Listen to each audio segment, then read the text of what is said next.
Atención, escuchen el título de este debate. Protestante argumenta con ChatGPT que la estructura de la iglesia fracasó. ¿Qué?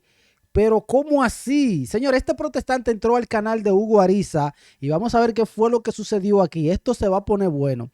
Le dejaré el link en la descripción del canal de Hugo Ariza para que usted vaya, le dé like y se suscriba al canal de Hugo, que es muy bueno. Dale play. Alejandro Isaac Silva Cárdenas. Buenas noches, hermanazo del alma.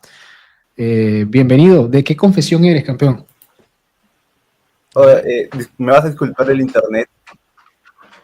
Sí, bueno, yo soy parte de una iglesia evangélica presbiteriana.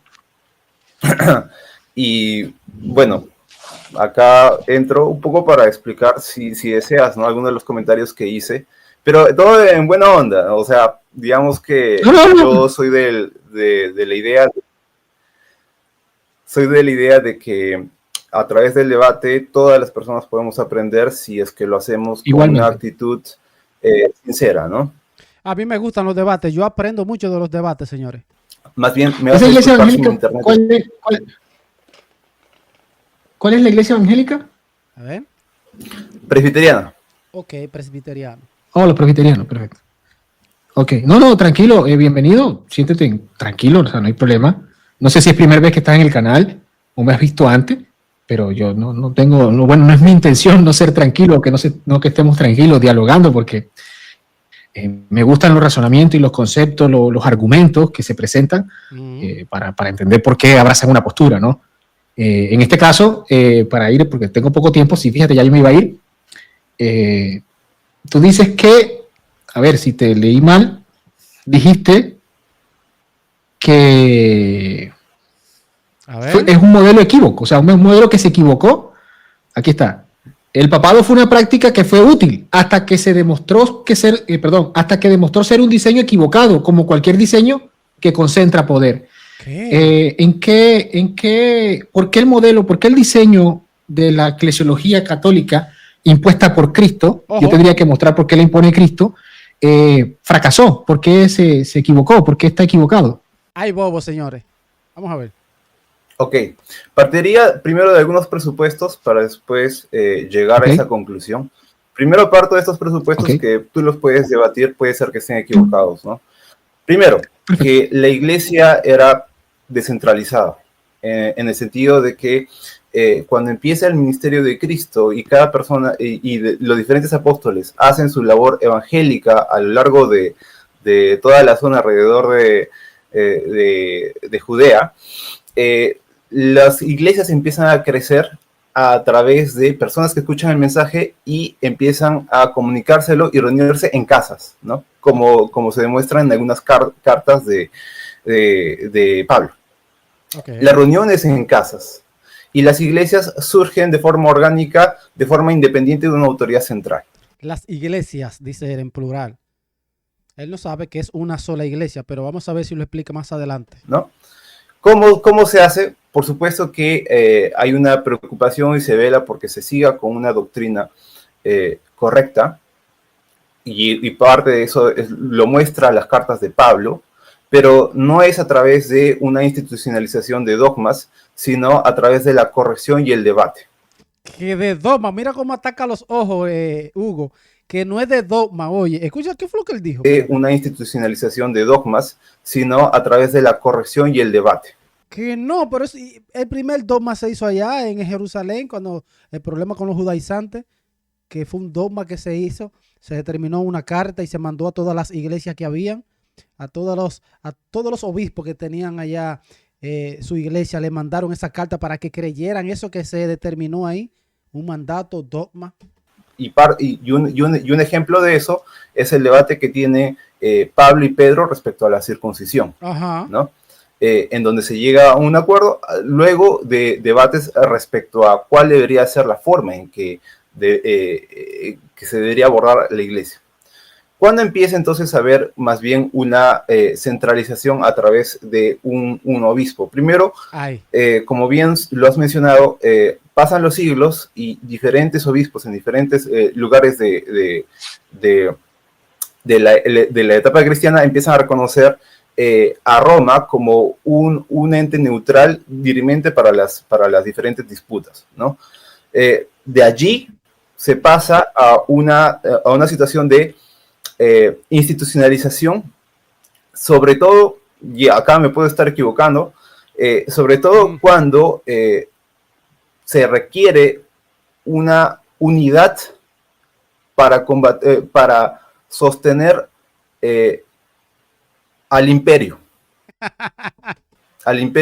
sobre todo al imperio romano ¿Qué tiene que ver eso con el imperio? De Oriente, ¿no? Se convoca al primer concilio y empieza a haber una institucionalidad y a separar a las diferentes doctrinas que se apartan, como en este caso como el arrianismo, de lo que podríamos considerar como equivocado o lejano a la ortodoxia. Pero pasamos de los argumentos a un elemento autoritativo. Ahora, no solamente se va a excluir a través de los argumentos, sino que se va a utilizar el poder de la fuerza institucional para poder excluir a esas tendencias que se separaban de lo que la mayoría de las iglesias consideraban como sana doctrina, entre comillas, ¿no? Bien. Entonces, Alejandro. Este es un elemento que escapa. ¿Qué pasó? ¿Se frizó? Te me fuiste por un momento, ¿estás ahí? Sí. Ok, sigue, disculpa. Ok, entonces, solamente, y acá voy para terminar y poder darte el paso. Vamos a ver. ¿Qué es lo que sucede? Que esta idea de que se puedan excluir doctrinas para mantener la unidad no tiene una finalidad respecto al evangelio en sí únicamente, sino que es una finalidad combinada. Hay intereses políticos en mantener esa unidad. Por eso es que se agrega todo este elemento institucional. Es que no, es que la doctrina que ellos aprendieron de Jesús, eso es lo que ellos van a explicar, y los sucesores de los apóstoles, eso fue lo que enseñaron los sucesores de los apóstoles. Esto está raro, señores. Para poder hacerlo eficiente se empieza a generar todo un movimiento para justificar la centralidad en una figura y una institución, a través de la cual sea posible generar esa unidad. Ok, yo me imagino que Hugo le va a preguntar a este jovencito si él cree en lo que dice la Biblia, porque lo que ha pasado está justificado en la Biblia. Todo es porque está en la Biblia y así lo han creído y así se ha creído desde siempre. Hay que ver si él cree en lo que dice la Biblia. Es ese movimiento político lo que genera esta práctica de ir justificando la primacía de una institución Todo lo que dice movimiento político, pero ¿dónde? ¿Qué es esto? En este caso, del obispo de Roma, y luego se justifica. ¿Qué? O sea, es primero la práctica de la centralización del poder y después la justificación, que va a venir por diferentes vías. Una vía va a ser la vía bíblica y otra va a ser la vía histórica de los diferentes padres, pero digamos que primero es la práctica que se consolida por esta necesidad de unidad y después está la justificación, que es sostenerlo a través de una estructura hegemónica, ¿no? ¿Por qué digo que es que fue útil y después acabó digamos, que se demostró que no es del todo correcta, o sea, no es del todo útil, porque ahora ya se ha demostrado que existe un efecto, una tendencia en los seres humanos a tener actitudes menos empáticas cuando suelen tener más poder, ¿no? Por eso es que a lo largo de la historia, todas las estructuras que han propiciado la concentración de poder han derivado después en elementos despóticos. Esa es una de las razones por las cuales en el liberalismo se va a procurar que el poder siempre esté desconcentrado como una forma de poder evitar que los abusos del poder frente al individuo, ¿no? Ese es el argumento. Sí. Ok. Es verdad, ya. Ok. Le toca a Hugo. Vi que Hugo estaba anotando cuando él comenzó a hablar al principio, anotó muchas cosas. Y esto se va a poner bueno. Denle like y suscríbanse al canal. Vamos a ver. Empezamos mal porque tú dijiste, voy a hacer unos presupuestos que quizás tú no estás de acuerdo. Y obviamente no estoy de acuerdo. Una iglesia descentralizada. Y cuando tú planteas que el principio de la iglesia descentralizada era que cada quien independientemente armaba iglesias, yo no sé tú dónde sacas esa información. Exacto, cuando dice que iglesias descentralizadas, cuando él dijo eso, yo dije, pero ven acá, ¿cómo así? Él no sabe que el obispo, los apóstoles nombraron obispos y esos obispos le respondían, se llevaban de los apóstoles, de esa autoridad, le enseñaban, y que esos obispos en esas iglesias no era que estaban como chivos sin ley. No, amigo. ¿Se entiende? Porque una cosa es que yo podría decir, hace iglesia en el sentido de que, por ejemplo, va un misionero como lo era Pablo, como lo fue Pedro, e instituía un grupo de creyentes, como lo hizo San Marcos en Egipto, pero no desvinculado. Exacto, no desvinculado, porque si hubiese sido así, ahí está el caso de Pablo y Bernabé, que tuvieron que ir donde los apóstoles y los ancianos a resolver el problema ese de los judaizantes. Si hubiese sido así, ¿para qué ellos cogían para allá? ¿Por qué fueron para allá para que se resolviera ese problema? No desvinculado. ¿Se entiende? O sea, no era Marcos y sus creencias. Exacto. Él tenía que evaluar sus creencias a la luz de algo. Entonces, en este punto, si yo veo la Biblia como un documento histórico, comienza a refutarte el evento histórico. Porque la iglesia sí va a estar centralizada y el evento es el Hechos 15, el concilio. Entonces vemos a un grupo específico de personas estableciendo lo que tienen que creer todas esas iglesias locales que para la época ya se habían establecido, los misioneros apóstoles, ¿ven? Ya ellos tenían que creerlo. Ya se enviaban los documentos de las creencias correctas que tenían que abrazar la cristiandad. Espérate, que se adelantó. Locales que para la época ya se habían establecido, los misioneros apóstoles, ¿ven? Ya ellos tenían que creerlo. Ya se enviaban los documentos de las creencias correctas que tenían que abrazar esta cristiandad. Claro, ahí se mandaban los mandatos en las cartas para que ellos creyeran y supieran que se determinó. Esas iglesias por sí solas no iban a creer lo que querían creer. Podían hacerlo, obviamente, podrían apartarse y de ellos establecer qué creer. Amén. Pero eso no es lo que muestra Hechos 16.4. Hechos 16.4 muestra que el centro cristiano, o sea, el conjunto de personas o el grupete de personas que establece, escúchate bien, que establece el qué creer y qué no creer, qué dirimir en este punto, eso habla de centralidad. Ahora, el mecanismo de cómo funciona esto con un obispo mayor, un capitán o un confirmador de la fe sería otro debate. Pero aquí vemos la centralidad del conjunto de personas legítimamente ordenadas por Cristo, establecer qué creer y dictaminarle esto a las otras iglesias. Bueno. Ahora, problema de las iglesias si abrazan eso o no lo abrazan, eso sería otro debate. ¿Ves? Entonces, aquí el evento histórico no podría yo abrazar ese presupuesto. Tú dices otra cosa. A mí me encantaría preguntarte en qué momento se equivocó históricamente hablando, un dato histórico, ¿no? Un elemento neutral. No es un elemento neutral. O sea, no dirime el debate. No es un elemento neutral como que escucho a este, escucho al otro, dirimo como árbitro neutral de dos posturas, porque mañana me vienen otras dos posturas, ¿verdad? Que contradicen a estas dos anteriores, entonces tengo que dirimir como un juez neutral. No. Es el juez único de la fe cristiana, de los cristianos, de la institución cristiana o el movimiento cristiano, que es capaz de dirimir entre la ortodoxia y la heterodoxia. Entonces aquí el evento histórico comienza a refutarte. Evento histórico, fíjate, porque tú dices del imperio, me puso la piel de gallina cuando dijiste para el sostén del imperio. No. Sí, cuando él dijo eso, yo dije, pero ¿y qué es esto? Escuchen. Imperio, me puso la piel de gallina cuando dijiste para el sostén del imperio. No, es para el sostén de la misma iglesia y la defensa de la ortodoxia. Exacto. Tanto así que los conflictos internos, fíjate, yo te traigo Esteban, yo te hago una pregunta. ¿Había una emulación por parte de la iglesia cristiana en las épocas de Esteban I? Tú tendrías que darme el dato, porque la iglesia allí era perseguida. No había una emulación o no emulaba el imperio. ¿Ves? Lo que se buscaba era resguardar la ortodoxia. Ahí googléalo si quieres, en la época de Esteban I y el conflicto con San Cipriano. ¿Se entiende? Es más, Irineo, siglo II, también se va a poner en contra de ti. ¿Por qué? Porque Irineo establece la postura de que el conjunto de legítimos ministros es garantía porque son los perros guardianes de la ortodoxia. Uy. Y así puede dirimir Irineo quien viene a predicar algo distinto y puede saber a quién seguir. ¿Se entiende? Eso es centralización de la fe.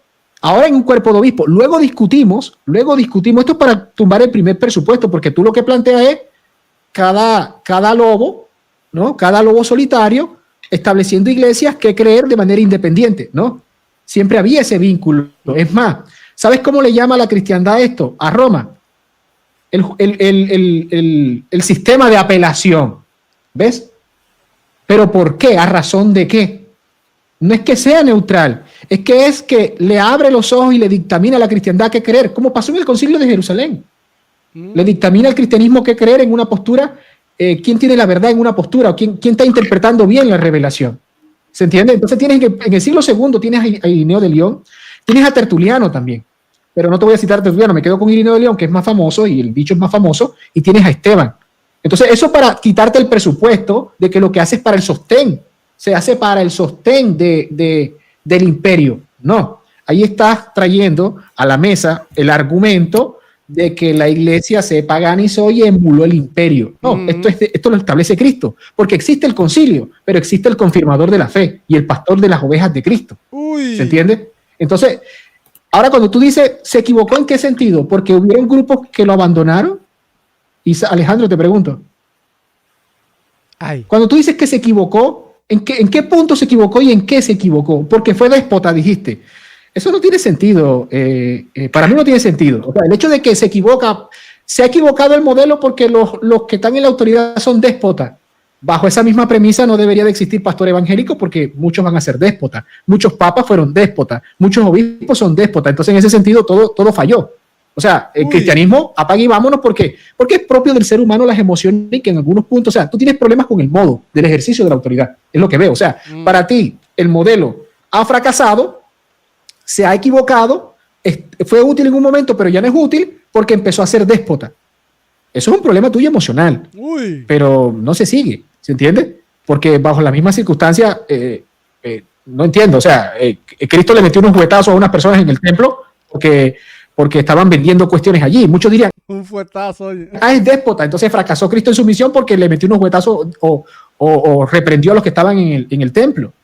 ¿Se entiende? Entonces no le veo el sentido o sea, no veo que ese argumento, claro, yo puedo decir, bueno, pudo haber sido de mejor manera, de manera cortés, que se ejerciera esa autoridad, pero el que sea déspota o no, mira que el mismo Debay te contradice, el Debay dice, esto no aplica de que sea impecable, y ahí está, o sea, muchas veces la jerarquía,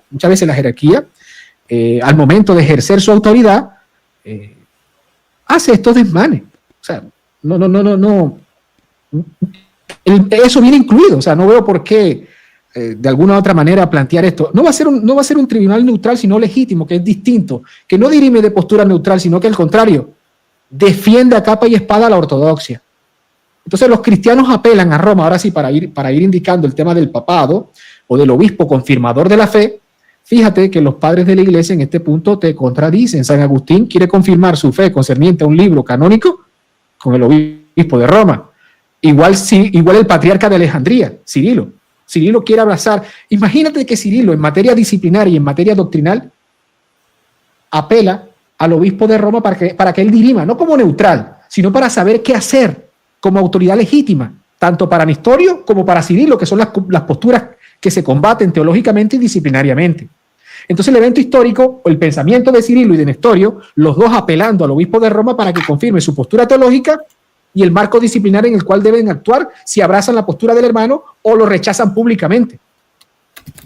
Entonces no es una cuestión de emular el imperio, porque tengo el evento donde la iglesia no está mancomunada con el imperio, ni siquiera es religión del imperio y ni siquiera es religión legal dentro del imperio, y ya está actuando así. ¿Lo ves? Es más, el hecho de Clemente también te afecta. Aunque no demuestra el papado, muestra la apelación a Clemente, obispo de Roma, ponlo presbítero, ponlo como tú quieras, pero es la apelación a esta sede, ¿ves? Donde él, de alguna otra manera, le dice a los corintios que no tienen lo que tú dices. O sea, el evento histórico de Clemente y los Corintios te refuta. ¿Por qué? Porque tú me dices, son las iglesias por separados, ellas independientes, descentralizadas. Bueno, los corintios no pensaron así en el siglo I y a principios del siglo II. ¿Sabes por qué? Porque apelaron a Clemente. Si ellos tuvieran la mentalidad que tú tienes, ellos mismos resuelven su situación y no apelan a Roma. ¿Lo ves? Razónalo. ¿Por qué entonces, yo te pregunto, a razón de que los corintios apelan a Roma, si ellos razonaran como tú y creyeran como tú la creencia que tú tienes de la iglesia primitiva, ellos no hubiesen apelado a Roma. Exacto. Ellos solucionan ellos eso y punto. Eso es lo que yo digo. Eso es lo que yo digo. Resuelven su problema sin tener que ir a resolver con los demás apóstoles. No es necesario apelar a Roma. Ellos ven a ver cómo la solucionan, si por democracia, por debate, dijiste. No, ellos libremente debatían. Entonces, no era alguien que imponía qué creer, qué no creer por la autoridad, sino que ellos mismos debatían. Bueno, bajo la misma premisa, el evento te refuta, el evento histórico. ¿Por qué? Amigo. Autoridad, sino que ellos mismos debatían. Bueno, bajo la misma premisa, el evento te refuta, el evento histórico. ¿Por qué? Porque ellos no se comenzaron a debatir. No. A ver, vamos a solucionar esto, deponemos a nuestros ministros o no. No, ellos apelaron a Clemente, apelaron a Roma. Y Roma le dice, ustedes no tienen autoridad para deponer a sus obispos, que son instituidos legítimamente allí. ¿Ves? ¿Ves cómo de una autoridad en Roma le establece a Corinto que ellos no tienen esa libertad? Tú me dirás, no, pero eso estaba en jurisdicción de Occidente. Pero es que, bueno, Occidente era mucho terreno, e independientemente no le veo la concordancia de tu postura de decir que cada quien debatía en su región y y luego tiempo después que se va a centralizar ese poder, ¿no? Ya lo ves ya apelando a Roma. ¿Se entiende? Ves que no por ellos solucionaban esto a tema de debate. Es más, la historia te sigue refutando. O sea, lo que te quiero marcar es del 325 para atrás, de esa iglesia primitiva. No está acorde a ti. Es más, me voy del 325 hacia atrás. Con el último dato histórico. Cuando tú traes el tema de Pablo discutiendo con Pedro, allí no hay un debate. Eso, yo no sé tú dónde sacaste que allí hay un debate. Ay, yo no sé de dónde tú sacaste esto. Miami me lo confirmó. Allí hay una reclamación de Pablo para con Pedro. ¿Ves? Hay una de conducta. Una reclamación de Pablo para con Pedro, que le llama hipócrita por comportarse. Cuando venían los gentiles, comportarse como gentiles. Cuando venían los judíos, comportarse como judíos. Entonces tenía esa doble cara. Allí no hay un debate, hay un reclamo porque Pablo sabe que Pedro conoce la ortodoxia y está siendo hipócrita. ¿Lo ves? Entonces no sé dónde sacas tú que como que es una opinión, algo opinable, debatible. No, hay un reclamo directamente. ¿Se entiende? Es más, el concilio decreta algo. Entonces, en ese punto, yo personalmente, estos presupuestos yo no los abrazaría. Es que no, me cuesta. El otro es a ver. El excluir. Y vamos a suponer, voy a abrazarte este. No te voy a abrazar, quiero también refutarlo. Sé que esto no es un debate, pero es un diálogo, pero es que no puedo abrazar esto. O sea, no sé tú cómo explicas los datos históricos. Mira, tú dices, es que utilizaba el poder el poder que tenía para excluir la postura contraria. Entonces, de esa manera no era que se debatía el argumento y se excluía el argumento, sino que se excluía el argumento junto con la persona. Es más o menos tu idea, te entiendo. Aquí pasa algo, campeón, que es inherente a la autoridad. Si tú reconoces que la autoridad tiene un ámbito formal y un ámbito material, ¿ya? Para que, son personas de carne y hueso, los cristianos, valga la redundancia, y son un grupo que tiene que abrazar la ortodoxia, para que se lleve a cabo una excomunión, para que se lleve a cabo que ese pastor sea sacado de allí, tiene que haber una autoridad. No siga siendo un lobo feroz arrastrando a las ovejas, te refuta a Cristo. ¿Sabes por qué te refuta a Cristo? Bien, cuando el hermano está equivocado, tú lo corriges en privado. Pero si el hermano en privado no se corrige, corrígelo en público. Si en público no se corrige, llama a 2 o 3 y asístelo al concilio y luego hácelo saber a la iglesia. Y si persiste, tenlo por publicano. Palabras en hechos históricos cumplidas, lo que dijo Cristo. Fácil. Nestorio. Se equivocó. Sí. Un abogado corrige a Nestorio. Un abogado católico corrige a Nestorio. Nestorio persiste. Es denunciado ante San Cirilo, obispo de Alejandría. ¿Ves? El obispo de Alejandría enfrenta al obispo de Constantinopla. No puede solucionar la cuestión. Llama al Papa. El Papa lo define y lo anatemiza. Luego Nestorio apela al concilio con el emperador. Y Celestino les dice al concilio, definan esto, ya él recibió el anatemismo. No acrecenten este problema. Y el concilio termina ratificando lo que Celestino dijo. Uy. No aceptó Nestorio, tenlo por publicano, es hereje, cismado. Hereje, cismado, lo votaron. Lo excomulgaron. Ahora, si ellos quieren apoderarse de la estructura y quedarse con el pueblo, ahí ejerce la materialidad el concilio y el emperador si es católico, porque hay celo por la verdad. Entonces, ¿dónde fracasó? Cuando tú me dices que fracasó o se equivocó el modelo, para mí es un problema que tú lo digas desde la postura que rechaza la autoridad, bajo la misma premisa, hasta Cristo fracasó, entonces Cristo también. ¿Se entiende? Porque fue rechazado. Eso no tiene sentido. O porque fue déspota. O sea, tus argumentos que fracasó es porque fue déspota, porque expulsó, excluyó, fue el término que utilizaste, porque excluyó, y es que para eso está. El Concilio de Jerusalén hace eso. Excluye a los circuncisionistas y a los que abrazan esa postura. ¿Ves? San Juan con los gnósticos y con los herejes de la época, los excluye también. Los cristianos primitivos siempre hicieron eso. ¿Ves? Lamentablemente no es como que agarrarse de la mano y todos van corriendo felices, no. Hay que excluir al hereje, hay que sacarlo. Hace daño. ¿Se entiende? Y si se tiene chance que se saque. Mientras está allí, una gran calamidad, diría San Irineo. Entonces, el que sea déspota o la materialidad, ¿por qué el sistema que estableció Cristo de a cómo hacer las cosas sigue existiendo? ¿Dónde ha caído? Porque lo han rechazado, no tiene sentido. Sigue estando, hermanito. ¿Ve? Sigue estando. Sigue estando con los concilios, siguieron toda la historia. Es el modelo que estableció Cristo. Cristo no estableció un modelo de debate y que bueno, escúchense ustedes. No. Cristo dijo, corrígelo y si no se corrige, tenlo por publicano. Y cumple todo este proceso. La iglesia lo ha cumplido, ahí está la historia. Entonces, dato histórico, la verdad que no está de tu lado bajo la premisa. Pero bueno, espero que me respondas este punto porque la verdad que me dejaste pues, léelo. Es más, yo seguiría. Cae el imperio romano, sigue la iglesia y sigue el mismo modelo. Entonces no es para emular o sostener el imperio, porque dejó de existir el imperio, dejó de existir el imperio español, dejó de existir el imperio romano. Es más, por eso me ubico antes del 325. No estaba la iglesia arropada por un imperio. Al contrario, era perseguida por el imperio y tenía este mecanismo en Hechos 15 con Víctor y los orientales y el tema de la deidad de Dios, de la deidad de Cristo. Entonces, te coloco en la era antigua y te coloco en la era moderna, por así decirlo, después del siglo XVI. Entonces los datos, la verdad es que no están a favor de tus presupuestos. Ok, vamos a ver, le toca al protestante ahora, Alejandro. Vamos a ver qué va a decir aquí. Ya, bueno. Respondo, ¿no? Sí. Ojalá me respondan las preguntas, porque la verdad que lo de déspota y que excluyan al otro no... Ya, voy a empezar con una pregunta retórica, ya no es para que le responda, sino solamente para pensar. La pregunta es, si hubiera existido una autoridad claramente definida desde los inicios, ¿no? Así como con la misma estructura que conocemos ahora al Papa León XIV, ¿no? Habría habido un Papa exactamente igual después de Cristo. Este Papa habría podido decir algo como Jesús no es hijo de Dios, o habría podido decir algo como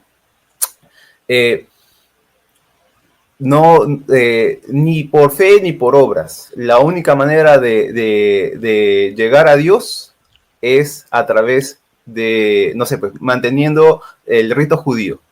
O sea, a lo que quiero no entiendo. Llegar con esto es de que incluso con autoridades habría proposiciones que toda la comunidad podrían encontrar como no aceptadas, no aceptables, ¿ya? Ahora, te voy a explicar bien. Sí, explícame eso. Yo estoy en el aire. Yo más o menos entiendo que él quiere decir que las autoridades se equivocan. Eso más o menos por ahí es que él va. Lo que él lo está planteando mal porque las autoridades, los ministros que Jesús dejó, la iglesia, esas no se van a equivocar porque son infalibles, porque tienen un respaldo especial, el Espíritu Santo, que los va a guiar a toda verdad. Pero vamos a ver si él lo explica mejor porque está como medio raro aquí esto. Te metes en problemas. Me gustaría presionarte. En esa pregunta retórica me gustaría presionarte las consecuencias lógicas de lo que estás diciendo. Porque hace risorio el cristianismo.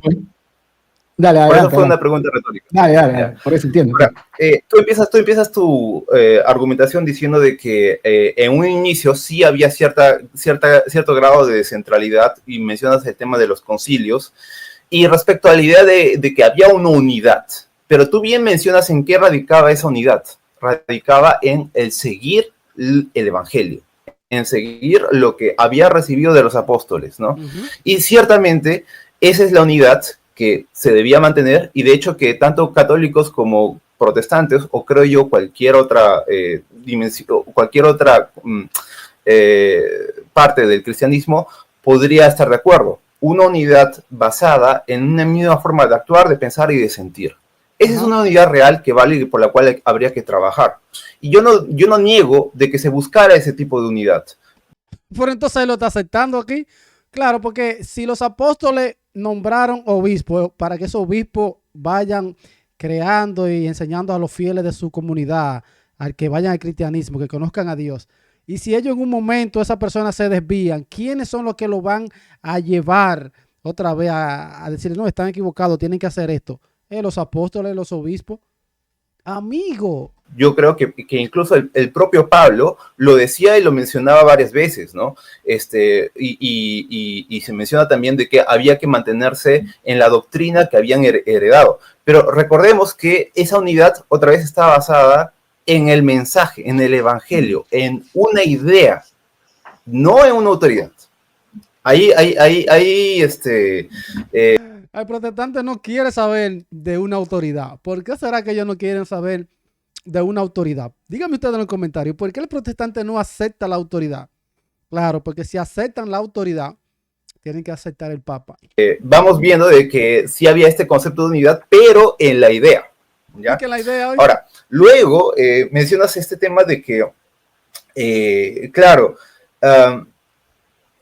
había como que una cierta apelación a Roma y que hay varios padres de la iglesia, desde Ireneo hasta San Cipriano, de que ya al inicio decían de que había esa autoridad de Roma. El asunto es de que Ireneo, ¿cuándo lo dijo? O sea, lo dijo casi 100 años después del inicio del ministerio de Cristo, ¿no? Entonces, 100 años, si bien en comparativa con los 2000 años de cristianismo es nada, no necesariamente es lo que, cómo fue surgiendo, ¿no? De hecho, la idea de la centralidad en Roma fue un conjunto de elementos que se van a ir agregando poco a poco, porque mencionaste a San Cipriano, y ciertamente, como muchos padres de la iglesia, tenían esta idea de darle autoridad a una institución como una manera también de defenderse frente a las adversidades de un mundo contrario al cristianismo, pero no lo mantenían en los mismos términos. Y creo que tú a lo largo de tu en vivo lo mencionaste, ¿no? De que había algunos que no mencionaban, no defendían la idea de una centralidad con los mismos términos. De hecho, el propio San Cipriano, y ahí me corriges porque esto ya lo saqué de ChatGPT. Está con ChatGPT, está bien. Con ChatGPT, no, amigo. Escúchenlo. Corriges porque esto ya lo saqué de ChatGPT. Está con ChatGPT, está bien. Si bien menciona el tema de la centralidad de Roma, no está a favor de que intervenga en asuntos privados de cada obispado, ¿no? Sino de que eso tiene que depender de los propios obispos de cada comunidad, ¿no? Bien. Y así vamos viendo de que en realidad todo el andamiaje estructural que tenemos ahora no fue algo dado, sino que fue algo que se fue construyendo paulatinamente, ¿no? Ahora, dentro de todo esto, claro, igual tú mencionas de que de todas maneras había este énfasis en no resolver las cosas por argumentos, sino que era una autoridad dada, como por ejemplo en el concilio de Jerusalén, de Antioquía, ¿no? Donde el debate entre Pablo y Pedro, no hubo un debate propiamente, sino hubo una exhortación de Pablo a Pedro. Yo no diría eso, porque... ¿Qué? ¿Y qué fue lo que hubo entonces ahí? Exhortación de Pablo a Pedro. Yo no diría eso, porque primero, porque Pablo en Romanos ya hace toda una argumentación de por qué es que no debía, o sea, no bastaba la circuncisión para poder optar por seguir a Cristo, ¿no? De que no era necesario ser judío para poder después, digamos, adscribirse al Evangelio. Y no creo de que esa argumentación que está en la carta de Pablo, en Romanos, no haya sido expuesta en un evento, esta clase de eventos. Y tampoco creo de que el único motivo por el que Pedro haya hecho lo que hizo haya sido simplemente por una doble moral o por mantenerse bien con ambos grupos. Pero el mismo texto lo dice, que era de moral, que era el problema de Pedro era de conducta moral. Sino que también habría dudas que fueron esclarecidas a través del debate. Ahora, puede ser que sí, puede ser que no. Yo creo que lo que tenemos en la Biblia, al menos, podemos intuir de que sí habían ideas que estaban surgiendo y que requerían aclaración y que el mejor argumento estaba en Pablo. Ok. Eso pudo haber expuesto en Antioquía. Ahora, Alejandro, te anoté 6, aún no me respondió, pero dale, trata de cerrar la idea para ver si nos vamos preguntas-respuestas un poco más pegadito. Sí, pregunta más, que se pregunten ahí pegadito, me gusta más así, porque con tiempo cada quien habla mucho y como que no. Ya, voy a cerrar y después seguimos conversando. Respecto a la idea de la estructura, tú mencionas de que el problema está en los abusos y eso implicaría más bien una respuesta emocional en mi parte, más no doctrinal, o que más bien tendría que ver, yo lo vería así, ¿no? Siendo digamos, bueno con el argumento, lo pondría de esta manera. Mi queja o mi contraargumento contra la autoridad sería más basada en mi experiencia personal que en una sucesión lógica de premisas, por así decirlo, ¿no? Y yo diría, en realidad, no, porque esto ya se ha estudiado, ¿no? O sea, hay un efecto Lucifer que tiene una connotación psicobiológica cuando una persona no tiene control. ¿Qué pasa cuando una persona no tiene control? Tiene esas conductas prosociales disminuyen y tiene conductas más antisociales, ¿no? ¿Por qué? Por efectos por efectos psicobiológicos. ¿Y qué hacemos con el dato histórico, lo que dice la Biblia sobre la autoridad que Dios le da a Pedro? ¿Qué hacemos con eso? Ese es el tema, el efecto Lucifer. Bien. Entonces, en general, y esto no solamente está demostrado históricamente, sino que ahora ya también hay argumentos desde la psicobiología, la psicología evolutiva, entendemos de que situaciones y circunstancias donde a una persona le das mucha capacidad de decisión sin control, es posible de que cometa abusos. Ok, entonces cuando Jesús dijo, pastorea mis ovejas, cuida mi rebaño, etcétera, ahí Jesús tenía miedo. Mira, tú vas a hacer esto, pero cuidado, o no te lo voy a dar porque tú puedes descontrolarte. Es raro esto. No es seguro. Cuando Jesús le da la llave, el reino de los cielos, le da la autoridad, es raro. No es seguro. No es que va a ser una cosa así. De hecho, yo creo que hubo una serie de papas muy virtuosos, pero ¿por qué se dio la reforma? Por los excesos y los abusos. Vamos, la reforma por exceso y abuso. La reforma por exceso y abuso. Me sorprende que reconozca que hubo papas virtuosos. Entonces los papas virtuosos son legítimos ministros de Cristo, pastores universales de la iglesia. Uy. Y los que no fueron virtuosos no lo fueron. Entonces, pero hay un punto A donde reconoces que un papa ministro de Cristo legítimo porque fue virtuoso, los santos, los mártires papa. Uy. Entonces, si ese es el argumento, entonces seamos papistas con el papa virtuoso y al papa que no es virtuoso caigamos en la piedra. Uy. Más o menos así. Recuerda que yo como protestante creo... Me río porque me gusta esto, pero no te sientas mal, ¿eh? Busca ChatGPT otra vez para ver, o buscar el argumento, cómo sostienes ese argumento. Fíjate que yo no he defendido ni siquiera el papado. Solo muestro que tus razonamientos, cuando los traes a la mesa, se caen por sí solos. Ahora, si tú me aceptas que la validez, la legitimidad de un ministro de Cristo parte de su impecabilidad y de su comportamiento como sujeto, que biopsicosocial, su interacción como sujeto, que obviamente yo no lo niego, es que es propio, pero fíjate que el debate refuta, porque es que no se presupone que esta autoridad es porque sea un santo. Uy. Bajo la misma premisa, Pablo te refuta, el escritor de Hebreo te refuta, Uy. el escritor de Levítico te refuta, Uy. porque el ministro de Cristo no necesariamente tiene que ser santo en el sentido de su comportamiento para con los demás como exacto, sujeto que está limitado por sus experiencias, por sus emociones, biopsicosocialmente, como tú planteas, en su interacción con el otro sujeto. Entonces, en un punto, su control, o sea, todo ser humano está sujeto a lo que es, a la carne, a la emoción. Se equivoca, tiene pecado, no es santo. Bueno, santo en un sentido.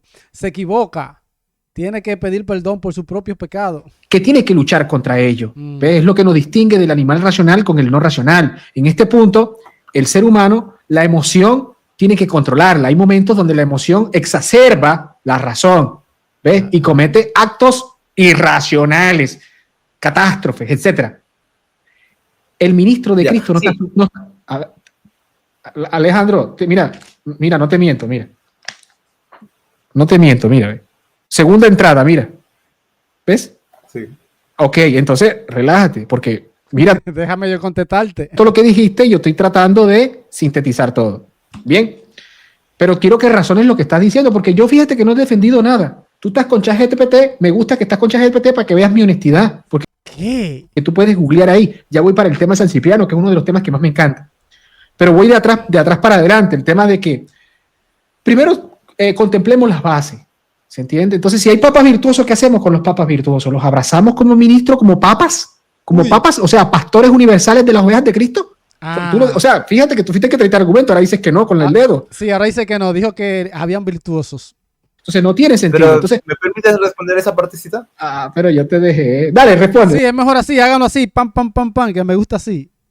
Toma, dame, así. Dale, Paqui, dale, responde. Sí, pues. es que iba a responder, pero ahí Dale. Es que yo creo de que como estructura, me parece muy bien de que haya parte de la Iglesia de Cristo se estructure alrededor de un papa. Eso yo no creo que esté mal intrínsecamente. Yo creo que es una estructura que llama a la tentación, que llama al pecado. Y si bien es cierto de que hay personas que, o que todos estamos expuestos a poder caer en tentación, una estructura centralizada es posible que se preste para abusos. Y eso pasa no solamente... Quiero reputarte eso, Alejandro.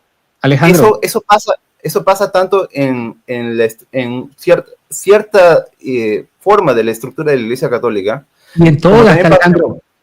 Exacto, dilo. Exacto. Como en todas las iglesias que tienen una estructura centralizada. Y eso ha pasado mucho en iglesias evangélicas. Pero también pasa en organizaciones al interior de la Iglesia Católica que plantean esa estructura vertical y que después es defendida por el derecho canónico. Mira, me estás dando la razón, date cuenta. El cristianismo, los apóstoles, Cristo te refuta. ¿Por qué refuta tu razonamiento? Porque tú planteas que ese criterio de que el ser humano al tener esta pizca de poder abusa de él, ya se equivocó y fracasó. Es lo que tú estás diciendo. Uy, claro, fue lo que yo dije ahorita, que si Cristo le dio esa autoridad a sus apóstoles, había uno especial a que cuide sus ovejas, entonces ahí Cristo se está equivocando. Pero no se equivocó porque Cristo dejó el Paracleto, le dejó el Espíritu Santo para que lo guíe a toda verdad, para que no se equivoquen en cuestiones de fe y moral. Vienes defendiendo. Yo te voy a decir que entonces Cristo en cuestiones de fe se equivocó porque él estableció apóstoles que abusaron de su poder. No, utilicemos los conceptos en su debido... Voy. No, te dejé hablar, no hagas esto. Yo te estoy viendo a ti honesto, te estoy viendo. Fíjate, ¿por qué? Porque bajo la misma premisa tenemos apóstoles santos y apóstoles no tan santos. Ojo. Que abusaron de su poder. Ojo. ¿Ve? Por ejemplo, Judas abusaba de su poder. Judas robaba de ahí, de la ofrenda, robaba y vendió a Cristo. De su poder. ¿Ve? Por ejemplo, Judas abusaba de su poder, robaba prácticamente. Uy, sí, porque él era el tesorero, Judas. ¿Me entiendes? Hacía cosas que abusaba de su poder. Así como hubo padres, es más, un pastor evangélico a veces abusa de su poder. ¿Ves? Pero esto no es criterio para desestimar o decir que fracasó la estructura. ¿Sabes por qué? Porque el objetivo de la estructura establecida por Cristo no es para que abusen o no abusen de lo que se les ha dado, del don que se les ha dado, del oficio que se les ha dado. Y aquí es donde tienes un problema, porque la estructura tiene un objetivo que lo establece el mismo Cristo. ¿Cuál es el objetivo de la estructura apostólica, Alejandro? Para que veas que Cristo te refuta, porque tú marcas el objetivo de la estructura para comportarse bien o no bien, o para ser déspota o no ser déspota, o para ser puros como algunos papas e impuros como algunos otros papas. Pero aquí hay un problema. Ay, esto está bueno, señores, denle like. El objetivo no es ese. Si el objetivo fuera ese, tú tuvieras razón. Fracasó. Pero el objetivo de la estructura no es esa. ¿Cuál es el objetivo de la estructura? Darnos a conocer a Cristo, confirmarnos en la fe. Pedro, he rogado por ti para que confirmes a tus hermanos. Los he instituido a ustedes como maestros para que vayan y enseñen lo que a mí concierne, Efesios 4:11, y sean capaces de dirimir qué es una doctrina verdadera y una doctrina, cualquier viento de doctrina. Vayan por el mundo y enseñen lo que yo les he enseñado. Ahora bien, cuando un obispo, un ministro de Dios, abusa de su poder, es una calamidad. Yo eso no te lo niego, eso hace daño. Eso está mal y has pasado estando Cristo vivo. ¿Ves? O sea, con nosotros aquí, como dice, en la tierra. Eso pasó. Por eso el obispo, pero esto se soluciona fácil. La misma Biblia lo soluciona. ¿Por qué? Porque ¿en qué sentido? Bueno, por ejemplo, el ministro de Cristo ha sido establecido para ofrecer las cuestiones que concierne a Cristo. Hebreos 5:1 te refuta. ¿Por qué? Porque él peca, él se ha dejado llevar por la carne. Tiene que pedir perdón por sus propios pecados, es cierto. Entonces, esperemos del obispo, lo mejor que podemos esperar es que sea santo, que busque que imite a Cristo en lo mejor que se pueda. Pero tampoco podemos negar lo otro, que es un ser humano, que es débil, que puede abusar de su poder y cometer pecado, porque en el fondo eso es un pecado. Está abusando de su poder y está atropellando y pecando contra el prójimo, porque abusa del súbdito, abusa del, por lo menos, ahora que hablaste de la reforma, se me viene Tetzel a la mente, ¿no? Tetzel abusando de las indulgencias o de a lo que fue encomendado, ¿ves? Tetzel abusó, yo no te voy a negar eso. Entonces, no es el argumento, porque bajo ese argumento, cada quien agarre su Biblia y cada quien es su propio papa, su propio pastor, sus propias doctrinas. Como pasa en el mundo protestante. Porque el pastor al que tiene que sujetarse, en algún momento, ojalá todos sean puros, pero en algún momento va a ser déspota, va a abusar, va a pecar, ¿se entiende? Entonces, donde tú planteas que si el objetivo de la estructura es esto, abusar o no abusar, y por eso fracasa, entonces tú no entendiste la gran comisión. La gran comisión no es que si abusen o no abusen. La gran comisión es ir a enseñar a Cristo. Que algunos no se comporten conforme al Evangelio, eso lo dice la misma Biblia. Eso lo reconoce Levítico, eso lo reconoce Hebreo, eso lo reconoce el mismísimo Cristo. ¿Se entiende?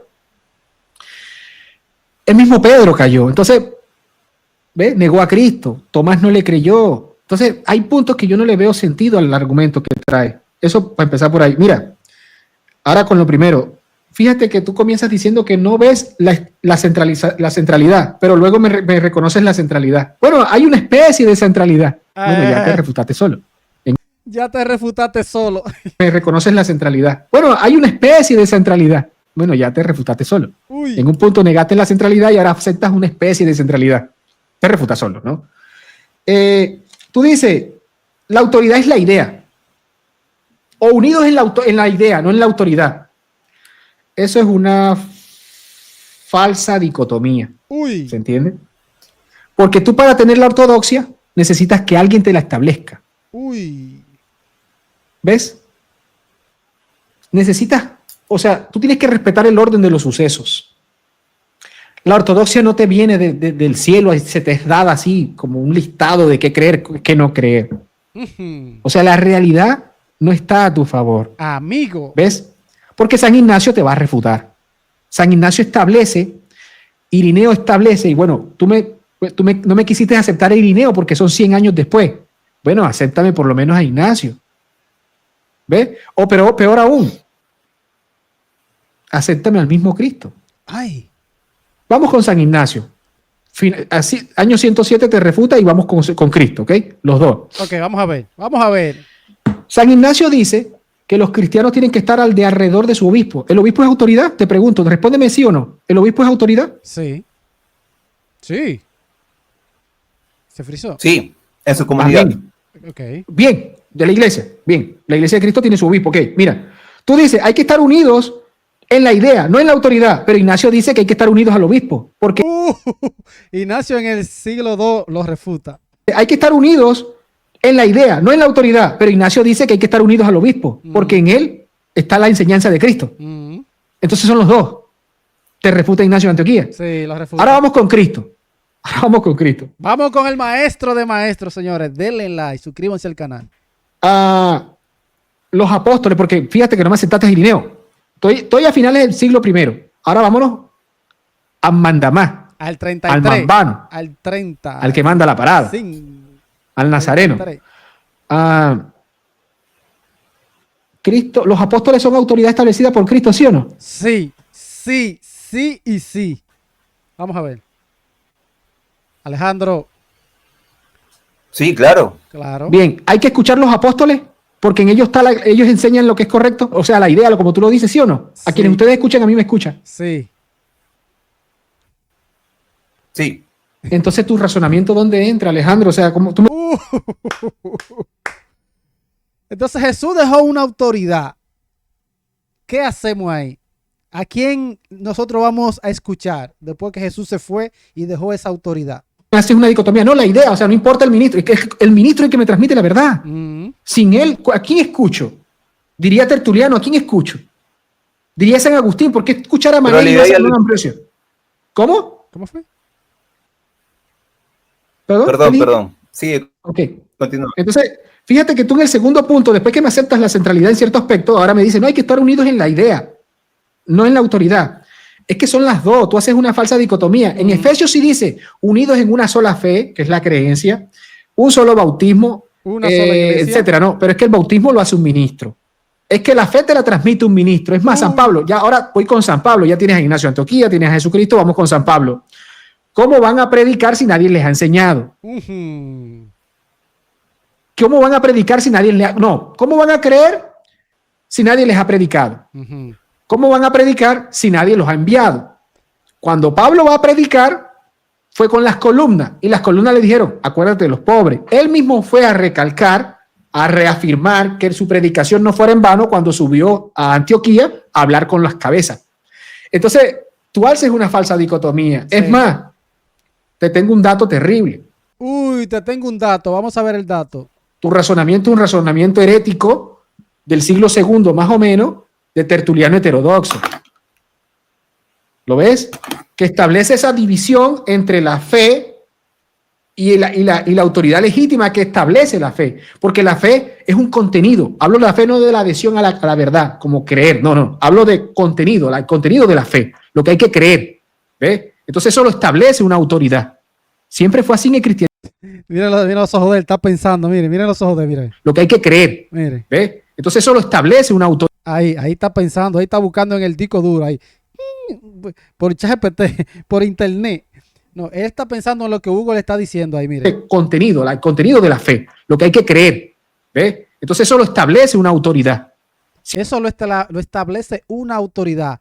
Eso es lo que él no cree, en la autoridad. Pero hay una autoridad. ¿De dónde sale esa autoridad? Cristo delegó, Cristo dejó. Esa autoridad no se perdió, no se acabó. ¿Me captas? Siempre fue así en el cristianismo. Los apóstoles para el siglo I, los sucesores de los apóstoles para el siglo II, y que venga con esa comunión, que se venga transmitiendo esa enseñanza y resguardando esa enseñanza. Porque si tú y yo estamos en el siglo I, nosotros no establecemos qué creer. Exacto. Imagínense que yo tengo una máquina del tiempo y me vaya para el siglo I, siglo II. Ahí, yo puedo elegir en qué creer, si hago una iglesia, si me nombro yo mismo pastor, me nombro yo mismo obispo. Eso se puede en el siglo I, siglo II, siglo III. Eso se podía en el año 33 cuando Jesús dejó los apóstoles. No, eso vino después, año 1520 en adelante, con el señor que ustedes conocen, el sacerdote Agustino, el monje Agustino. Nosotros se nos establece qué creer. porque tú y yo no seríamos obispos. Bueno, en el caso hipotético que agarremos un DeLorean y vayamos al pasado. Entonces es absurdo lo que tú estás planteando, esa falsa dicotomía entre la autoridad e idea. Obvio que puede, cuando tú planteas que un papa puede, etcétera. Bueno, en potencia sí, yo no te voy a negar eso, porque San Vicente de Lerium lo explica así. Pero como dice San Pablo, o sea, el que venga a predicar un evangelio diferente sea anatema, pero ahí está la clave. Que sea diferente ¿a cuál? Al establecido. ¿Quién establece? Si alguien viene a enseñar algo distinto de lo que le hemos enseñado, o sea, de lo que ya está establecido, sea anatema. Entonces lo que hay que ver qué se creía desde el año 33 hasta ahora. Y si alguien viene a enseñar algo distinto, ahí está el asunto. Que sea diferente ¿a cuál? Al establecido. ¿Quién estableció? Jesucristo. Pero nosotros no estábamos cuando estaba Jesucristo. Por lo tanto, escuchamos a los que dejó Jesucristo. Pero sorpresa, nosotros no estábamos allí presentes cuando el Cristo estableció a ellos. Nosotros estamos en otra época. Por lo tanto, venimos escuchando lo que vienen en esa línea. ¿Se entiende? En la historia, en la sucesión, en los ministros. ¿Ves? ¿Entiendes el orden de los sucesos? Claro. Pero ¿cómo la Biblia? Cantor? Los primeros testimonios, que son los más fidedignos de lo que dijo Cristo y los apóstoles. Los padres de la iglesia. Ok, perfecto. Pero ¿y quién te dice el significado de esto? ¿Quién te lo dio? ¿Quién le dio el significado? Por lo menos, ¿quién te lo interpretó? A la Biblia. Y Atanasio también. Es más, el mismo compendio de libro. ¿Quién lo establece? El mismo compendio de libros, o sea, la misma Biblia, ¿quién la establece? ¿Quién dice, son 27 libros del Nuevo Testamento, son 27 cartas, 27 libros, ni más ni menos, y de los otros son tantos? ¿Quién lo establece? ¿Qué autoridad? ¿Con qué autoridad lo hace? Muy bueno. ¿Ves? ¿A quién escuchar? ¿A quién quieres escuchar tú? ¿A quién te gustaría escuchar? ¿A Marción? ¿Ves? Es lo que yo te digo. ¿Te respondo ahora? Dale, ya te voy a terminar con lo otro que... el tema de Cipriano. Bueno, tienes ChatGPT, ayúdate. San Cipriano... Tiene ChatGPT. No estaba en contra del papado. El San Cipriano estaba en contra... Escucha lo que te voy a decir. Te puedo citar a San Cipriano, no hagas que te cite a San Cipriano. San Cipriano lo que entendía, escúchame, aunque tenía una postura errónea del bautismo, ¿ve? Siempre se ha creído en la iglesia que el obispo tiene autonomía en ciertas regiones, ¿no? En cierto nivel, ¿ves?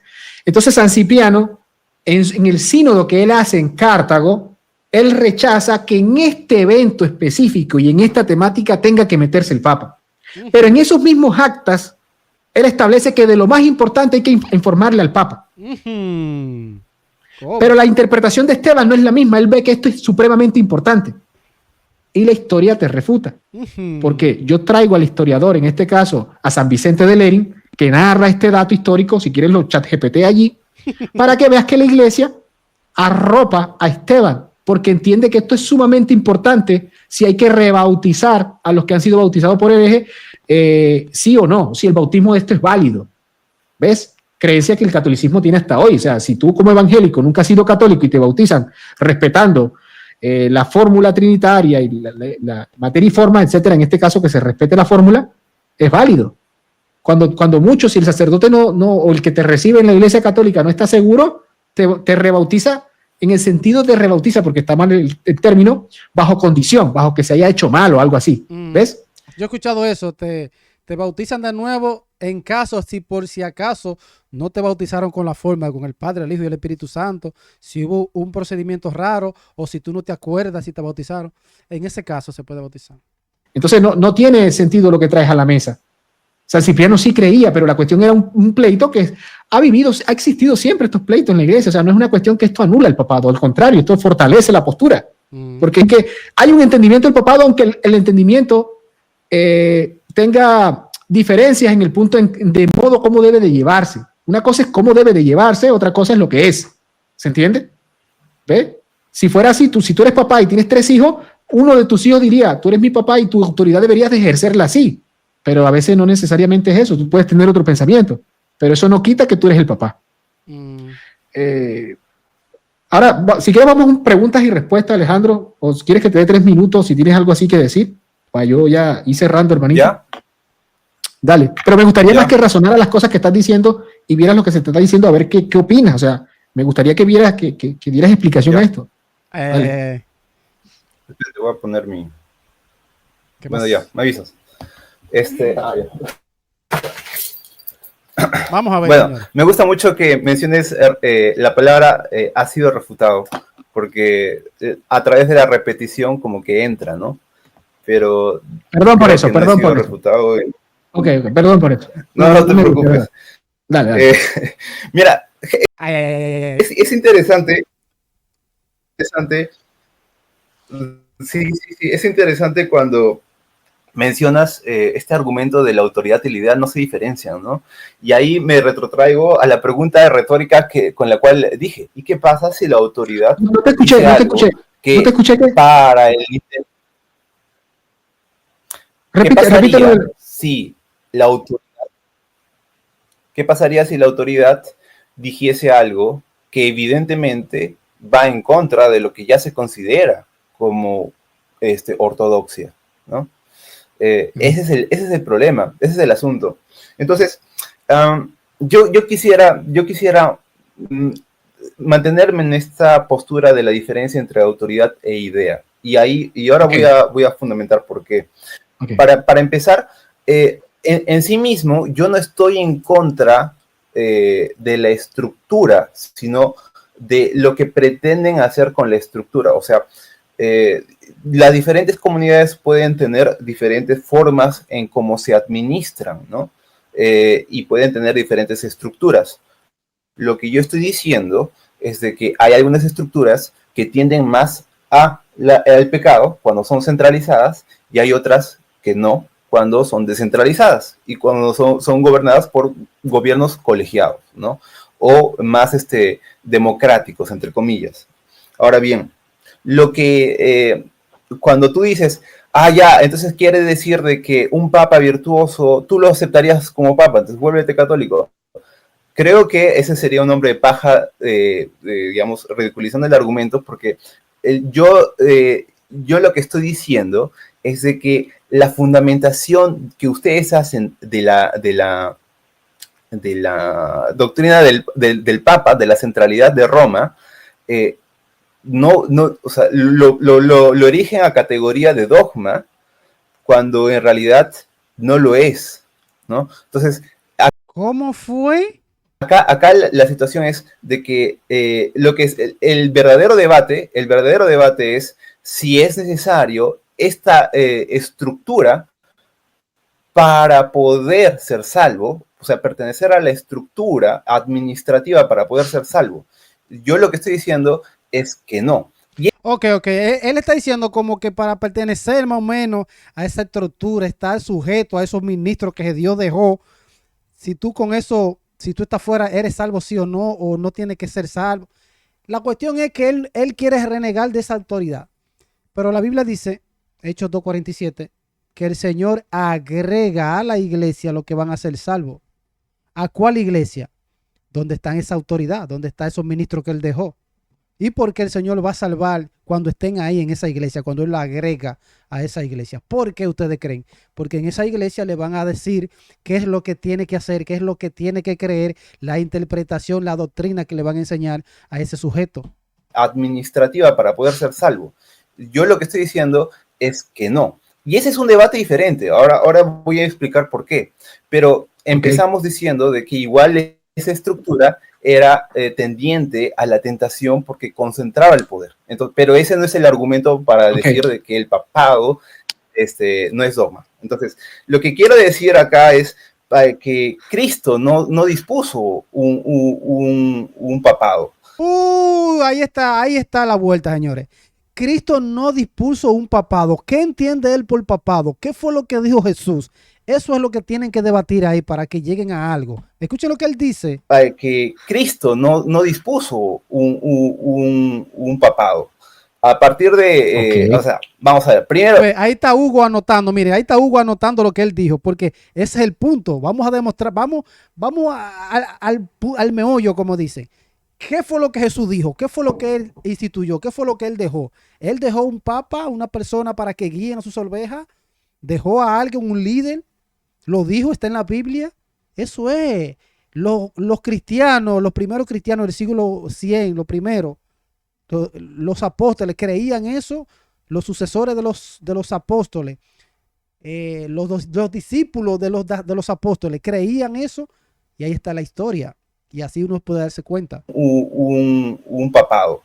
A partir de, o sea, vamos a ver, primero, para empezar, ¿dónde está lo que dijo Cristo? ¿Dónde está? Que dijo Cristo, el testimonio más fiable, lo podemos encontrar en las cartas de Pablo, de Pedro. ¿Cómo más fiable? Espérate. ¿Cómo más fiable? O sea que los otros escritos de los otros apóstoles no son fiables, no son confiables. Lo podemos encontrar en las cartas de Pablo, de Pedro, de Juan, y quizá la fuente Q, a partir de la cual se escribieron los evangelios, ¿no? Pero en todo, siempre vamos a testimonios escritos los más antiguos. Y dentro de esos testimonios escritos más antiguos, no se puede derivar de forma totalmente clara que exista una derivación de que Pedro va a ser la roca de la iglesia a una centralidad de Roma. Eso, no se puede dar, no existe una relación de causalidad. Y tú bien lo mencionaste, de que es en ese razonamiento que hacen en la Iglesia Católica. Y cierto, ¿por qué? Porque fue una construcción histórica que fue hecho poco a poco por la necesidad de la comunidad de generar unión. Ahí es donde está equivocado, que fue con el tiempo que eso se desarrolló.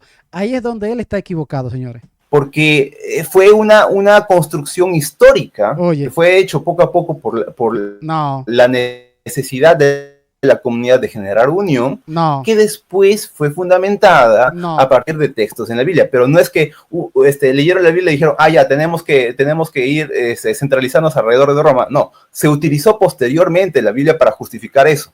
Pero la práctica ya estaba surgiendo a lo largo de la historia por otras razones. Ahora, pregúntese por qué Pedro tiene tan poco escrito en la Biblia, tiene tan pocas cartas, tan poco escrito. ¿Por qué Pedro tiene tan poco? Porque Pedro se dedicó voy a decirlo de esta manera, pero a gobernar, a cuidar, a visitar a los demás apóstoles, los demás obispos, y no escribió mucho. Entonces, los demás apóstoles sí andaban ahí, Pablo, los demás escribiendo todito, pero Pedro no. Pedro se movía de aquí a allá, visitando, guiando, confirmando lo que le dijo Jesús, confirmando a los hermanos para que funcione lo que estaba creciendo la iglesia. Increíble, señores. Vamos a ver esto. Está bien.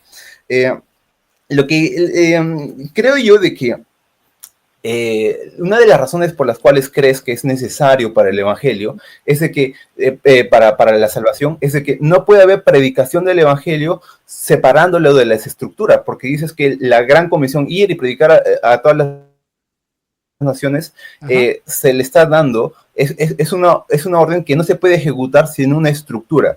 Y yo creo que no es correcto. ¿Por qué? Uy, ¿por qué no? Porque mira cómo hace Hugo con la cara. Mira lo que dice, pero este muchacho, ¿qué es lo que está diciendo? Mire. Yo creo que no es correcto. ¿Por qué? Porque para empezar, el evangelio lo puede predicar cualquiera. ¿Quién? Lo puede predicar cualquiera, pero antes de que alguien lo enseñe, ¿quién es el que tiene que enseñarlo? Y después de ahí, ¿quién es el que tiene que explicárselo a las personas? Decirle, mire, esto es así. No, lo está entendiendo mal. Es así. ¿Quién? Los maestros que Jesús dejó en su iglesia. ¿Quién ordenó a Esteban, el de la Biblia, no a Esteban el que tú mencionas, para predicar? No fue ordenado, recibió el evangelio y después se puso a predicar y después fue mártir. Pero más ¿Y qué predicó? ¿Qué enseñó? ¿De dónde lo recibió? Más radical aún. Hay personas que creyeron en Cristo sin recibir predicación, como puede ser el centurión, que su siervo estaba enfermo, pero cuando Cristo se acercó a él, le dijo, por favor, tú solamente ordena, porque yo que soy autoridad puedo decir de que hágase esto y se hace. Y yo. Pero previo antes ya él había escuchado de Jesús y lo que predicaba Jesús, ya él creía en Jesús. ¿Cómo que no? Creo en ti y sé que tú eres autoridad y tú lo puedes hacer. Predicó, recibió la prédica de alguien, no, y sin embargo, Cristo dice, no había visto fe más grande en nadie. ¿Te das cuenta? Entonces, para mí que él vio la película. Es posible de que haya...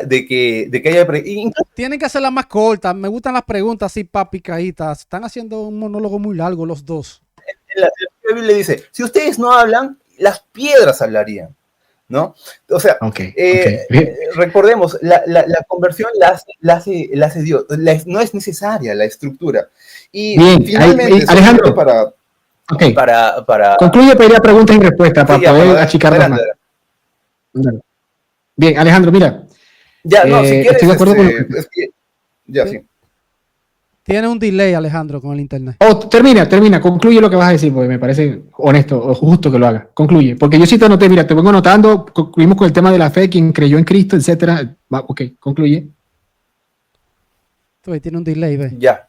Entonces, yo sí creo de que la autoridad, o sea, la estructura jerárquica es útil para diferentes cosas, pero la iglesia la mantiene Dios, ¿no? La mantiene Dios a través de su espíritu, a través de personas que pueden o no estar inmersas en una estructura, pero que esta no es indispensable para la salvación. Es toda persona que puede recibir ese mensaje y lo puede entender, porque hay cosas que serán Hechos 2:47, cítale. Inentendibles, pero hay cosas que se pueden entender. Y a cada quien se le exigirá según las cosas que se le ha podido dar, ¿no? Entonces, si tú actúas conforme a lo que has entendido, ¿ya está?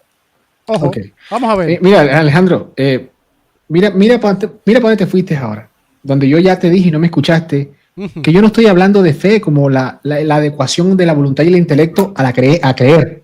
No, yo te hablé de fe en cuanto a la objetividad, la fe objetiva. ¿Se entiende? ¿Qué creer, qué no creer, que es distinto? ¿Se entiende? O sea, yo creo en Cristo, tú crees en Cristo, los dos tenemos fe en Cristo. La Iglesia Católica no te dio, no te movió a ti la adhesión de tu voluntad e intelecto a Cristo. No. Cuando mucho la Iglesia te trajo que conocieras a Cristo, y el protestantismo salió de la Iglesia Católica, y la Iglesia Católica ha servido como medio para darte a Cristo. En el sentido contenido. Pero tu adhesión a Cristo se te la da a Dios, te mueve. La gracia de Dios te mueve a ti, eleva tu naturaleza, te adecua tu intelecto y tu voluntad a creer. Fíjate que yo en el pasado, o sea, en la intervención mía pasada, te hablé que no te estaba hablando de esa fe. ¿Por qué? Porque, obvio, fíjate, Cristo, tú me traes así como me hablas de esta fe, pero esa fe yo no voy a discutir allí, porque incluso yo soy católico apostólico romano. Para mí, incluso el que no ha escuchado la predicación, o incluso los aztecas que no conocieron a los católicos que llegaron, que murieron antes de ellos, posiblemente algunos se salvaron, porque yo no sé si has leído a San John Henry Newman, que la conciencia como vicaria de Dios, el día del juicio, será tu testigo concerniente a lo poquito. Eso último que dijiste, amén. Lo poquito que se te ha dado, con eso será juzgado. O sea, ese poquito de verdad que se te ha dado, que Dios ha utilizado la manera, es más, yo creo que Dios a todos le da la posibilidad de salvarse. Yo soy católico, entonces no me traigas eso no es argumento contra la postura que comenzamos aquí a discutir, que veo que has concedido, pero te has ido por otro lado. Entonces en esa fe no me refiero yo me refiero a la necesidad de una estructura, así sea un 1, así sea un 2, así sea un concilio de Jerusalén, una estructura apostólica reunida para darte la doctrina correcta, la fe correcta en cuanto a contenido. Por eso cuando yo digo que te refuto, es verdad, está mal utilizar el término porque se ve muy, muy, muy populacho en el sentido de que estás como que puedes interpretar que estoy haciéndote como que la vueltereta. No. Cuando digo que te refutas es porque directamente te lo digo, te contradice a tus planteamientos y tu razonamiento. Fíjate que tú dices, no es necesaria la estructura. Sí es necesaria la estructura porque el mismísimo Cristo la ha instituido. Instituyó apóstol, fíjate lo que dice Efesios 4:11. Instituyó un magisterio para darnos a conocer a Cristo, santificarnos porque nos imparte los sacramentos. Fíjate que la estructura para la salvación, a menos que tú entiendo que no sea sacramental, ¿ves? Pero el mismo Cristo dice, el mismo Pedro dice, bautícense, arrepiéntanse, bautícense, ¿no? Y ahí están los sacramentos. Para el perdón de los pecados, para que se salven. Ahora el bautismo os salva, pero el bautismo te lo imparte cuando digo un 1, es que es un 1 que pertenece a la estructura. O sea, es un 1 y no tú mismo. Tú no te autobautizas. Señores, ¿qué hacen ellos cuando Jesús dice que, y él mismo constituyó apóstoles, maestros, etcétera, maestros? ¿Qué hace el protestante con eso? Él no está viendo que el Señor está instituyendo personas autoridades. ¿Pero qué hacen con ese texto? ¿No lo leen, se le olvida, lo vuelan? ¿Qué hacen? ¿Se entiende? Por lo tanto, requieres de ese medio, de esa estructura establecida como medio para darte el canal de la gracia para la salvación. Y hablo en materia formal. ¿Se entiende? En de que yo quiero ser cristiano. ¿Qué creer? ¿Qué creo? ¿Qué debo de creer? ¿Qué no debo de creer? ¿Qué es herejía? Por eso existe la herejía. Porque existe la verdad que ha sido establecida por esa autoridad legítima que tiene un grupo de personas dada por Cristo para discernir en una doctrina correcta y en un viento de doctrina. Exacto. Entonces no me mezcles fe en cuanto a esa adhesión a creer versus fe en el contenido que se me es dado. Ahí es donde yo estoy haciendo la matización. Tú dices, bueno, ahí saco de la ecuación el tema de la fe, porque no tiene sentido. Sí reconoces la centralidad. El tema de, fíjate, tú dices, yo no veo claro el papado, o sea, en qué momento Cristo dice X cosas, tal cosa. Ok, este es el punto que a mí me interesa. Escuchen lo que dijo el protestante, Hugo lo va a contestar, vamos a ver. Yo no veo claro el papado, o sea, en qué momento Cristo dice X cosas, tal cosa, de la centralidad o del papado que tiene que dirimir. No entendí bien la pregunta, pero yo sí veo a Cristo diciendo que hay un confirmador de la fe y que hay un pastor que pastorea a sus ovejas. Punto. Es bíblico y está en la Biblia de todo el mundo. Eso, ¿por qué no lo cree el protestante? Dígame en los comentarios, eso. ¿Por qué el protestante no le cree a Jesús, no lo acepta? ¿Quién le movió el corazón para que ellos no crean eso? ¿Quién le cambió la interpretación, el sentido a eso que dijo Jesús ahí? Eso es una estructura pastoral y un cuerpo de ovejas unidas a ese pastor que los guía en la enseñanza, los pastorea, les dice por dónde ir, por dónde no ir. Eso hace el pastor. Básico. ¿Se entiende? Entonces, cuando digo que te refute es que te contradice directamente. El mismo Cristo cuando establece qué hacer ante el error. ¿Ves? Entonces necesitamos la estructura en el sentido del error. Ahora bien, hay un punto bastante bueno que traes a la mesa. ¿Y qué pasa si uno de las estructuras enseña algo diferente? Ya ha pasado en la historia. O sea, Nestorio no era un cualquiera. Arrio no era un cualquiera. ¿Se entiende? La misma iglesia instituida por Cristo. Pelagio no era un cualquiera. Sergio, Pirro, Focio, Honorio no era un cualquiera. ¿Ves? Pero esas personas que él mencionó individual no son la iglesia, son individuos individuales que pueden equivocarse. ¿Y quién lo va a confirmar? ¿Quién le va a decir a esa persona, no, espérate, detente, tú estás equivocado, esto es así? ¿Quién? El magisterio de la iglesia, que no es una sola persona. El magisterio es un grupo de personas, de obispos, cardenales, papas, que guían a la iglesia cuando una oveja se descarría y comienza a creer cosas que nunca se ha creído. Esa es la maravilla del catolicismo. Eso es lo importante que tiene el catolicismo. En las iglesias protestantes, tú agarras, te pones guapo en la iglesia con tu pastor, tu pastora, y te vas y funda una iglesia en la esquina de ellos. En la esquina donde ellos están atrás, allá tú fundas una y no tiene que ver con nada. En el catolicismo eso no se ve, no se puede. Hay que llevarse de los ministros que Dios dejó, de la autoridad. Eran cualquiera, eran jerarcas. Todos eran jerarcas, hasta el mismísimo Papa Honorio era jerarca.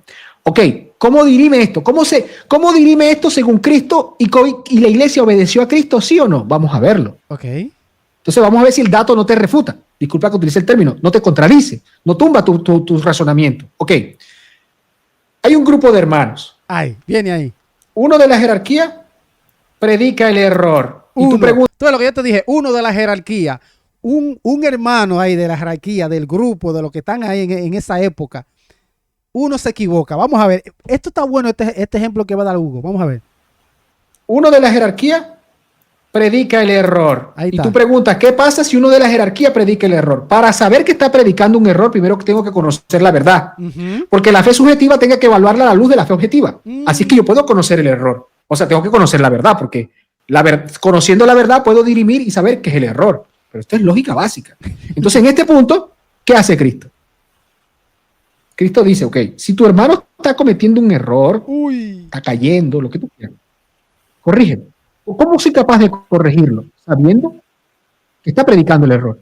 Es más, te puse un ejemplo, se nota que no me estás escuchando. Un obispo como Nestorio está predicando un error. Lo corrige un abogado laico. ¿Se entiende? No, cuando te digo que pareciera que no, o sea, estás anotando, pero fíjate que ya yo te respondí la pregunta y te dije quién defiende esto. Nestorio se equivoca. Entonces, el mecanismo de la iglesia busca dirimir la cuestión. Porque Cristo lo instituyó de esa manera. Y tú dices, no, fracasó. Tú entraste con la premisa que la estructura se equivocó, que terminó siendo útil, pero ya no. Pero no, eso no es lo que muestra la historia. Uh-huh. Lo que muestra la historia es que va contra ti. ¿Por qué va contra ti? Porque Cristo establece que el hermano que comete un error sea corregido en privado. Luego llama a un hermano como testigo, corrígelo en público, llévalo al concilio o tenlo por publicano. El tenlo por publicano está señalando que hay un sujeto que va a tener a otro sujeto por publicano. El tenlo por publicano está señalando que este primer sujeto es autoridad. Uy, ese primer sujeto es autoridad y el otro. Para tener al otro sujeto como publicano. Hay una autoridad. ¿Ves? Entonces, esta autoridad, con la autoridad dada por Cristo, va a tener a ese que no se corrige como publicano, como cismático, excluido, excomulgado. Nestorio fue lo que pasó. Entonces, el mecanismo de la iglesia, vamos a los eventos históricos. Cuando Nestorio se equivoca, es corregido por Cirilo, es corregido por este abogado. ¿Ves? Entonces, van a la autoridad para que diriman. En este caso, Celestino. E incluso apelan a Celestino y apelan al concilio. Lo mismo que hizo, el mismo que mandó a hacer Cristo, se cumple allí. Tenlo por excomulgado, excomúlgalo, tenlo por publicano. ¿Ves? Entonces, ahí se cumple lo que estableció Cristo. Entonces, porque ¿cuál es el propósito? El propósito no es que sean déspotas o no sean déspotas. El propósito no es que excluyan o no excluyan. El propósito es darnos la doctrina correcta, enseñarnos lo que concierne a Cristo. Exacto. Entonces, yo no veo tu argumento, tu punto allí fuerte. Por eso digo que te refutan directamente. Otra cosa que dijiste, porque te fuiste al tema de la salvación. Si esto lo establece el mismo Cristo, entonces es la institución divina. Entonces, si yo rechazo lo que Cristo me ha instituido para nosotros, con conocimiento pleno y consentimiento pleno, no tiene sentido. En la teología católica este sería el pecado mortal. Entonces cumple los criterios para irme al infierno porque en pocas palabras estoy rechazando a Cristo. Hugo, ¿de dónde lo sacas? Vamos a citar a Cristo. Ay. Cristo dice, a quienes ustedes, cuerpo de sujetos, escuchan, a mí me escuchan. Ay. Si lo escuchan a ustedes, me escuchan a mí y escuchan al que me envió. Pero si a ustedes lo rechazan, a mí me rechaza y rechaza al que me envió. Uy. Si hay un rechazo a Cristo, ahora te pregunto, ¿alguien que rechace a Cristo así de esa manera consciente se va a salvar? Uy, amigo, alguien que rechace la autoridad que Jesús dejó con sus ministros, que no escuche a sus verdaderos ministros legítimamente ordenados, ¿usted cree que ese se va a salvar? Uno no puede decir que no ni que sí, pero amigo, esa se la va a ver con el matatán, se la va a ver con el rey, con el mismo Dios. ¿Y qué pasará entre ellos que resuelvan? Negar a Cristo, rechazarlo. Si en Cristo es que tengo salvación. Ahí es donde yo no estoy de acuerdo contigo. Claro. Porque parece que Cristo enseña algo. Fíjate lo que dice Cristo. O sea, las palabras que dice Cristo son tajantes. Entonces yo no puedo rechazar la autoridad. Cuando tú me traes la dicotomía, que una cosa es la autoridad y otra cosa. Yo estoy de acuerdo contigo que alguien de la autoridad es malo. Dice la Biblia, muchos lobos feroces saldrán de la iglesia. Es más, vamos al tema más conflictivo, Honorio. Honorio. Vamos a ver qué fue lo que pasó con Honorio. Honorio le escribe una carta a Sergio y esa carta termina en un concilio luego. El micrófono de Hugo como que se escucha un chismal, ¿verdad? Donde anatemizan lo que dijo Honorio. ¿Ves? Y luego, tanto estos herejes, pirros, ¿ves? Entonces el mecanismo de la iglesia, aunque Honorio estaba muerto, va a condenar lo que entendió la iglesia que era un error. Entonces se corrige el error dentro de la iglesia, no fuera de ella. ¿Y por qué lo corrige? Porque tiene la autoridad dada por Cristo para hacerlo. Lo hizo. Entonces cuando viene Ágaton, ¿sí? En el 681, que es ese que te refiere cuando mencionas a Honorio, es el Papa el que dice, esto es lo correcto, esto es lo incorrecto. Es más, ahí se crea un dogma, la doble voluntad de Cristo, aunque ya un Papa lo había definido, en el caso de León. Entonces ahí está el mecanismo de Cristo. ¿Dónde fracasó el mecanismo de Cristo? Nos está dando la ortodoxia, Ágaton nos está dando la ortodoxia, nos está dando a conocer la cristología, imagínate, lo que Cristo dijo en Efesios, según Pablo, él mismo instituyó el magisterio para darnos a conocer al Hijo de Dios.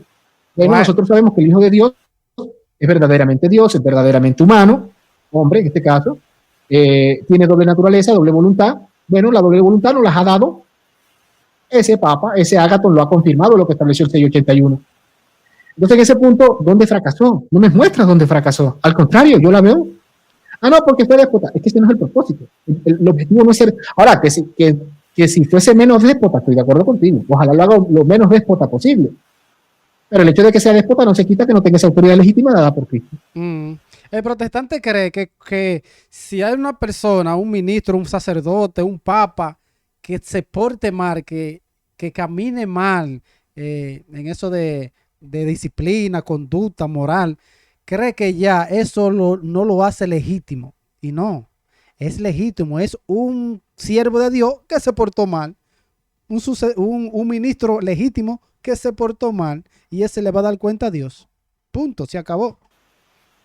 ¿Ves? Entonces, desde un punto A, negaste la centralidad, después me la aceptas, los eventos históricos no están de acuerdo contigo, te planteo por qué, de qué manera se salva. En ese punto yo estoy de acuerdo contigo hasta cierto momento, o sea, obvio, tú te puedes salvar, un pagano puede salvarse, pero bajo esos criterios, porque no, rechazando a Cristo. ¿Quién rechaza? O sea, para que exista el rechazo debe haber contacto. Alejandro, termino aquí para concluir. Y si quieres vamos a preguntas y respuestas para colocarnos más cerquita. Para rechazar debe haber un contacto. Yo no rechazo con lo que no he tenido contacto. ¿Se entiende? O sea, no sé, si yo no, o sea, es que no encuentro ni cómo explicarlo. O sea, para yo ser incrédulo, tienen que alguien que predicarme y yo decidir no creer. Ahí soy incrédulo. Exacto. Para yo rechazar algo, tiene que mostrarse o dárseme algo y yo rechazarlo. Hugo, tú me dices, Hugo, toma, mira, aquí te regalo este cuaderno. Y yo te lo rechazo, pero ya tú me lo ofreciste. ¿Se entiende? Entonces, cuando ya se te ofrece el papado, porque se te muestra y ya tú conoces que el papado ha sido instituido como elemento de unidad, como ese elemento de todos los elementos que comprenden la Iglesia una Santa Católica Apostólica, y tú lo rechazas conscientemente, ya mostrado y ya sabiendo, y ahí estás en problema.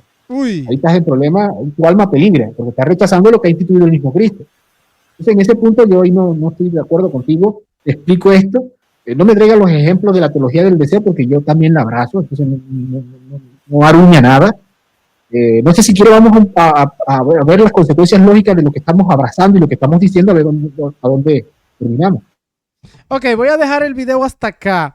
Muy bueno. Si usted quiere ver el video completo, le dejaré el link en la descripción del canal de Hugo Ariza para que usted vaya y lo vea completo, le dé like y se suscriba. Está bueno. Me gustaría hacer en la segunda parte porque me gustan cuando van en preguntas y respuestas y no lo hacen tan largo. Y ahí, pero ¿por qué tú dices esto? Pero esto. Me gustaría así. Vamos a ver si más adelante lo hacen. Creo que le voy a hacer la segunda parte o vayan y vean el video aquí en el canal de Hugo. ¿Qué opinan? Nos vemos en el próximo video. Bendiciones. Check it out.